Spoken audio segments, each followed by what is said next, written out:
Subscribe कीजिए हमारे channel नूर रज़ा को और बेल आइकन को प्रेस कीजिए, जिससे आपको हमारी न्यू वीडियो की नोटिफिकेशन मिलती रहे।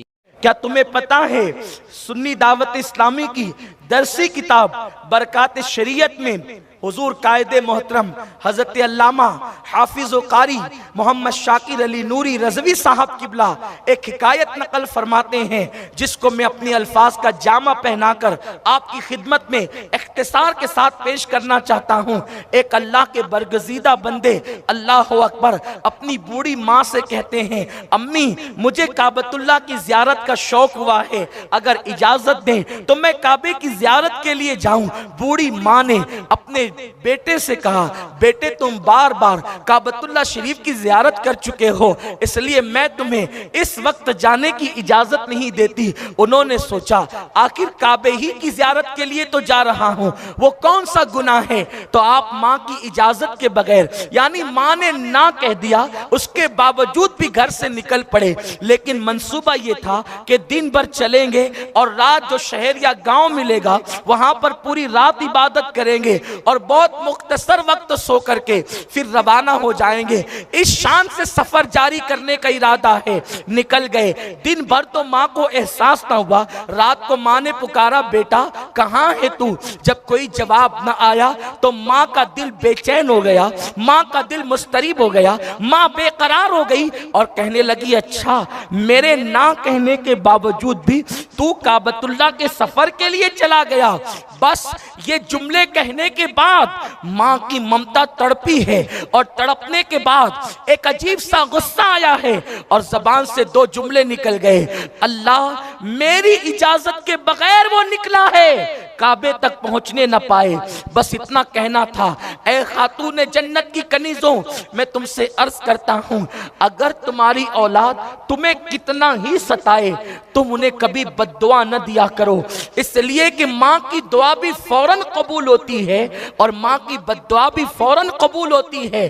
तुम अपनी औलाद को जज्बात में आकर बद्दुआ दे देते हो, लेकिन जब वो बद्दुआ का असर जाहिर होता है तो तुम ही तो तड़पते हो, तुम ही तो बेचैन होते हो। बहुत सारी औरतें अपने बच्चों को गुस्से में पागल कह देती है, अपने बच्चों को गुस्से में बदमाश कह देती है, अपने बच्चों को गुस्से में नाफरमान कह देती है। ये पागल, ये बदमाश, ये नाफरमान तुम्हारे मुंह से निकलेगा, सही माना में नाफरमान हो गया तो, सही माना में पागल हो गया तो, सही माना में बदबख्त हो गया तो, सही माना में कमबख्त हो गया तो। इसलिए अपने बच्चों को गुस्से में भी गलत न कहो। अगर कहना ही है तो जलालतुल इल्म उस्ताजुल उलमा हाफिज अब्दुल अजीज मुरादाबादी हुजूर हाफिज मिल्लत से सीखो। जब आप गुस्से में आते थे तो गुस्से में भी बच्चों को जन्नती कहकर पुकारते थे, अपने तलबा को जन्नती कहकर पुकारते थे। गुस्सा भी उतर जाए और कबूल हो जाए तो उनका बेड़ा भी पार हो जाए। मेरे प्यारे आका सल्लल्लाहु अलैहि वसल्लम की कनीजों, तो इसलिए अपने बच्चों को बुरे अलकाबात से याद न करो, अपने बच्चों को बदबख्त न कहो, कमबख्त न कहो, इसलिए कि माँ के जुमले अल्लाह औलाद के हक में कबूल करता है। अच्छा कहोगे तो भी कबूल करता है और बुरा कहोगे तो भी कबूल करता है। इसलिए बहुत एहतियात की जरूरत है, बहुत एहतियात से काम लेने की जरूरत है। तो अर्ज ये कर रहा था, माँ की जबान से निकल गया कि अल्लाह मेरी इजाजत के बगैर निकला है, मेरी नाफरमानी करते हुए निकला है, काबे तक पहुंचने न पाए।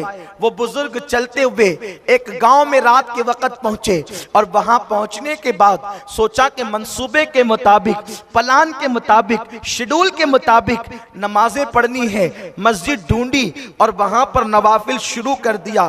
क्या था, उस रात उस गांव में चोर आए और उन्होंने चोरी का इरादा किया। लोग बेदार हो गए, चोर चोर कहकर एक दूसरे को होशियार करने लगे। और उसके बाद फिर ये था, उन चोरों के पीछे पूरा गांव भागने लगा। चोर ने जो है वो मौके का फायदा उठाया, मस्जिद की गली में घुसा और अंधेरे में कहीं गायब हो गया। लोगों को शुबा हो गया, इसलिए शुबा हुआ क्योंकि कुदरत जो चाहे करे, उसकी शान निराली है, उसकी गैरत का आलम अजीब है। मेरे प्यारे आका सल्लल्लाहु अलैहि वसल्लम की कनीज़ों, लोगों को यूं लगा कि चोर मस्जिद की गली में घुसकर मस्जिद के अंदर दाखिल हुआ। जब लोग मस्जिद में गए तो क्या देखा, एक बंदा सजदे में है। लोगों ने पकड़ कर उठाया और खूब मारा और उसके बाद कहने लगे चोरी करता है और जब पकड़े जाने का अंदेशा होता है तो सजदा करके लोगों को धोखा देता है। अल्लाह अकबर। सिपाहियों के हवाले कर दिए गए और जब सुबह हुई काजी के सामने मुकद्दमा पेश किया गया। काजी ने कहा कि जो शख्स चोरी करके पकड़े जाने के खौफ से सजदे को बदनाम करे, उसकी सजा ये है, उसकी आंखें काट के निकाल ली जाए, उसके हाथों को काट दिया जाए, उसके पैरों को काट दिया जाए, इस तरह से मामला किया जाए। फिर लोगों के सामने हाथ पैर और आंखें काट दी गई। काजी ने ऐलान किया, लोगों ये उसकी सजा है जो चोरी करके मस्जिद में घुसता है, छुपता है और सजदे को बदनाम करता है।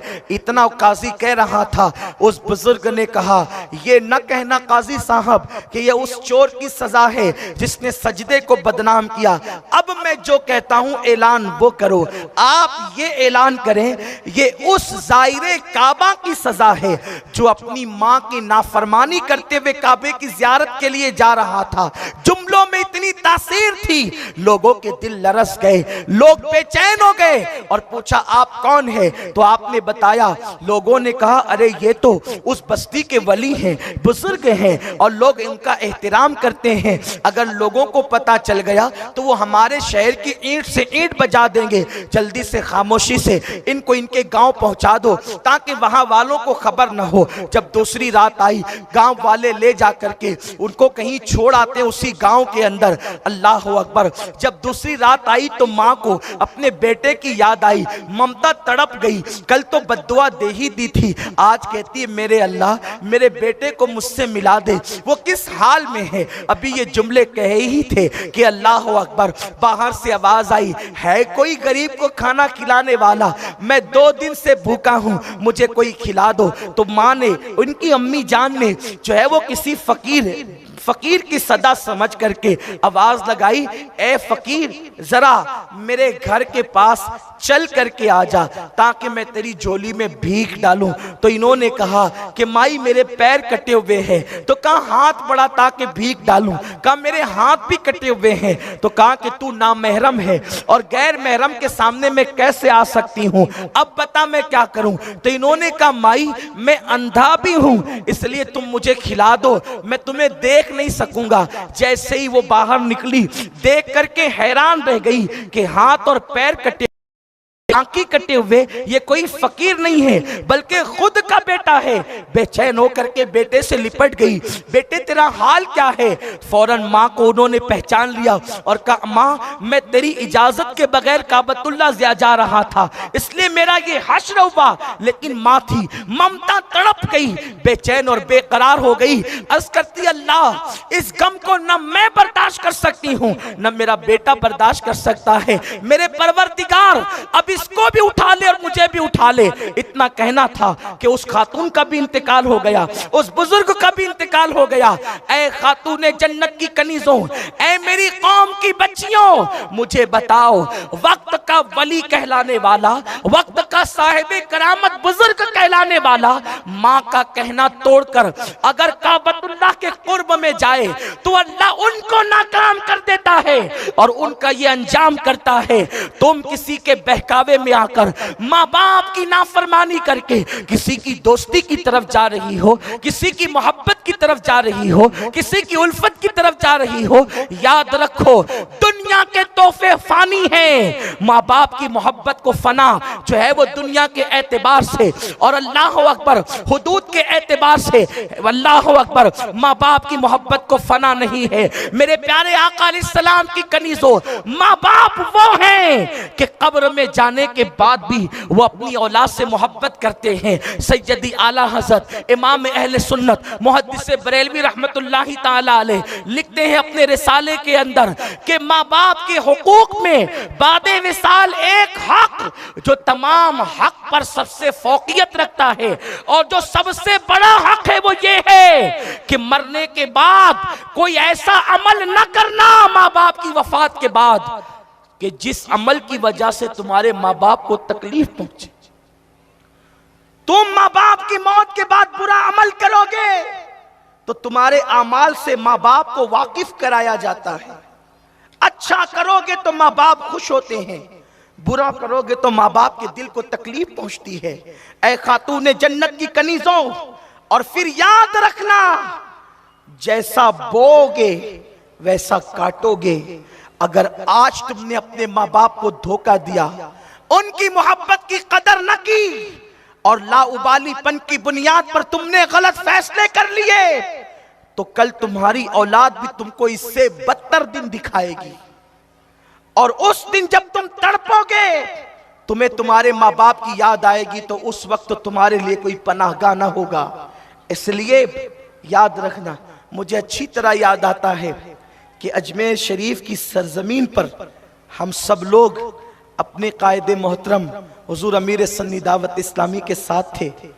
हज़रत किबला की आदत के अक्सर अजमेर शरीफ के उर्स के मौके पर वो अपनी वालिदा को फ़ोन किया करते थे। इंतकाल के बाद वालिदा के जब पहली छठी आई तो हज़रत को उनकी वालिदा की याद आई, तो हज़रत ने हम लोगों को एक शेर सुनाया था जिसकी लज्जत आज भी महसूस होती है कि माँ की गोद, बाप की गोद माँ का आंचल, बाप की गोद माँ का आंचल। हम भी कभी तख्त ताज वाले थे। बाप की गोद तख्त से कम नहीं है और माँ का आंचल ताज से कम नहीं है। खुदा की इज्जत की कसम, जो लोग तख्त ताज के लिए लाशें गिरा रहे हैं, उन्हें अगर पता होता कि बाप की गोद की लज्जत तख्त पर बैठने से बेहतर है और माँ के आंचल की लज्जत ताज की लज्जतों से बेहतर है, तो वो अपने माँ बाप के दामन में पनाह ले लेते। ऐ खातून जन्नत की कनीज़ों, होश के नाखून लो, तुम्हें भी कल माँ बनना है। अपने माँ बाप का दिल न दुखाना। और फिर एक मर्द के लिए सबसे बड़ा हक उसके माँ बाप का है, और एक औरत के लिए सबसे बड़ा हक पहले उसके शौहर का है, उसके बाद माँ बाप का। जब तक औरत की शादी ना हो उस पर हक माँ बाप का है। शादी हो जाए तो पहला हक उसके शौहर का है।